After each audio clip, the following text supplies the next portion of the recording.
नमस्कार, मैं हूं पंकज हरी कुमार और आप सभी देख रहे हैं अपना पसंदीदा डिजिटल न्यूज़ चैनल। आज जो खबर आ रही है उसके मुताबिक इलेक्शन कमीशन के जो मुख्य मुख्य इलेक्शन कमीशन है, सुनील अरोड़ा, उन्होंने बिहार में चुनाव समय पर होंगे या नहीं होंगे, उसको लेकर के जितनी बयानबाजी हो रही थी, उसको एक तरीके से उन्होंने फुल स्टॉप लगा दिया है। मुख्य चुनाव आयुक्त सुनील अरोड़ा ने एक कहा है कि बिहार में चुनाव, विधानसभा चुनाव बिल्कुल समय पर होंगे, उन्हें आगे डेट को आगे नहीं बढ़ाया जाएगा। आपको मैं बताऊं कि सुनील अरोड़ा ने अपने बयान में साफ ये किया है कि कोरोना का संकट काल जरूर चल रहा है, लेकिन चुनाव आयोग कोरोना संक्रमण को देखते हुए तमाम तैयारियां जो है चुनाव आयोग कर रहा है। उन्होंने ये कहा है कि जो बिहार के जो मुख्य चुनाव आयुक्त हैं, उन्हें तमाम दिशा निर्देश दिए जा चुके हैं कि सोशल डिस्टेंसिंग से लेकर के मास्क, सैनिटाइजेशन और डिजिटल कैंपेन पर पूरा जोर रहेगा।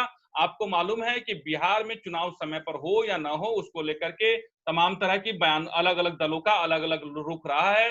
तेजस्वी यादव आरजेडी के नेता और एलजेपी के नेता चिराग पासवान लगातार वो कहते रहे हैं कि कोरोना काल में लोकतंत्र में तंत्र को बचाए जाने के लिए लोगों की जान को जोखिम में नहीं डाला जाना चाहिए और चुनाव को कुछ समय के लिए टाल दिया जाना चाहिए। ये मांग जो है वो लगातार तेजस्वी यादव और चिराग पासवान और जो दूसरे तमाम विपक्षी दल हैं, कांग्रेस भी उनमें से वो शामिल रही है। लेकिन मुख्य चुनाव आयोग सुनील अरोड़ा ने साफ कर दिया है कि चुनाव समय पर होंगे और बिहार के विधान चुनाव में कोरोना संक्रमण को लेकर के जो तैयारियां हैं वो चुनाव आयुक्त लगातार कर रहा है। उन्होंने ये कहा कि जब उनसे उन्होंने जानकारी दी कि किस तरीके से कोरोना के बीच जो काल है उसमें लोग जो वोटर हैं उनके मन से कैसे इस तरह का डर हटाया जाएगा, तो उन्होंने कहा कि हर बूथ की संख्या बढ़ाई जाएगी। दूसरी बात उन्होंने कही कि हर बूथ पर अभी जो संख्या होती है करीब 1500 वोटर के आसपास की संख्या होती है, लेकिन उन्होंने कहा कि कोरोना संकट को देखते हुए प्रति बूथ पर अब जो वोटर देने जाएंगे उसमें 1000 के आसपास ही वोटर होंगे। पहले आपको बताऊं कि एक बूथ पर 1500 वोटर वहां वोट देने के लिए जाते थे, अब उनकी संख्या घटाकर 1000 के पास की गई है। दूसरी बात ये की गई है कि जो लोग वहां वोट देने के लिए आएंगे उन्हें सोशल डिस्टेंसिंग, हैंड सैनिटाइजेशन और आपको बताऊं मास्क जैसी तमाम सुविधाएं वहां मुहैया कराई जाएगी ताकि जो है वोटिंग के दरमियान तमाम जो कोरोना के गाइडलाइंस है उनको पूरा किया जा सके।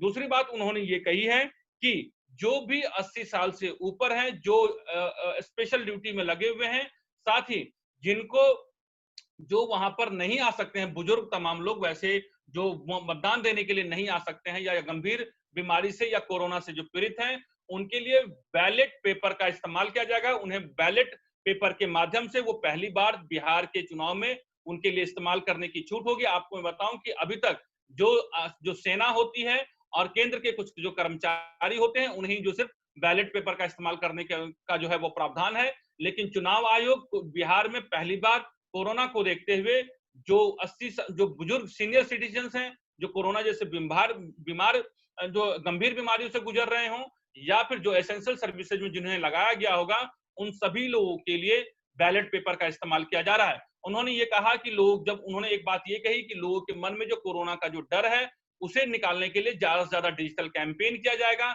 लोगों को एसएमएस वॉइस कॉल्स के जरिए जानकारी दी जाएगी। इतना ही नहीं, उन्होंने कहा कि पेपर और अखबार के माध्यम से, टीवी के माध्यम से लोगों के बीच में जागरूकता फैलाई जाएगी। ये बात जो है chief election commission Sunil Arora ने ये बात कंफर्म की है।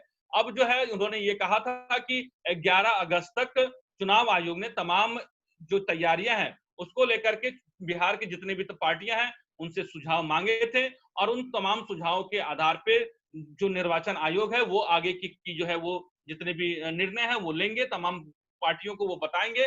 लेकिन इतना तो उन्होंने तय कर दिया है कि अब बिहार में चुनाव समय सीमा से होंगे, चुनाव नहीं टाला जाएगा।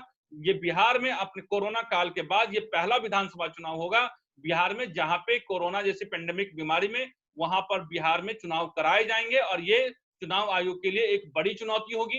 अब देखने वाली बात ये होगी कि चुनाव आयोग जो लगातार दावा कर रहा है कि कोरोना काल में तमाम जो जरूरी एहतियात हैं उसमें वो चुनाव कराएगी और किसी तरह की कोई दिक्कत या बाधा नहीं आएगी। तो अब ये एक तरीके से फुल स्टॉप लग गया है। तमाम जितने भी राजनीतिक दल हैं, बीजेपी तो डिजिटल कैंपेन के जरिए चुनाव प्रचार कर ही रही है, लेकिन आरजेडी और एलजेपी ने ये कहा था कि उन्हें डोर टू डोर कैंपेन किए जाने के लिए इजाजत दी जानी चाहिए, लेकिन अभी इस पर किसी तरह की कोई बात फैसला नहीं हुआ है। अभी ज्यादातर पार्टियां जो है वो डिजिटल कैंपेन के माध्यम से जो है वो चुनाव प्रचार कर रही है। अब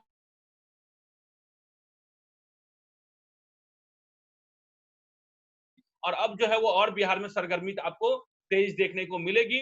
और एक जो है चुनाव आयोग ने, जो मुख्य चुनाव आयोग ने जो है बिहार के चुनाव आयोग को जो दिशा निर्देश दिए हैं, क्या क्या दिशा निर्देश दिए हैं, वो भी जल्द जो है वो अब जो पब्लिक प्लेटफॉर्म पे वो भी आ जाएंगे। और देखना होगा कि चुनाव आयोग जो है किस तरह के मतदाताओं के बीच में, जो चुनाव आयोग के लिए सबसे बड़ी जो चुनौती होगी कि जो मतदाताओं के बीच में जो गलतफहमियां हैं, जो डर है कोरोना को लेकर के, उनको निकाल पाए। और चुनाव आयोग का जो लक्ष्य होता है कि ज्यादा से ज्यादा लोग का जो है मत प्रतिशत बढ़े, आखिर उसमें वो कैसे सफलता पा पाती है, ये एक बड़ी बड़ी चुनौती होगी चुनाव आयोग के लिए। इस वीडियो में बस इतना ही। मुझे पंकज हरिकुमार को इजाजत दीजिए।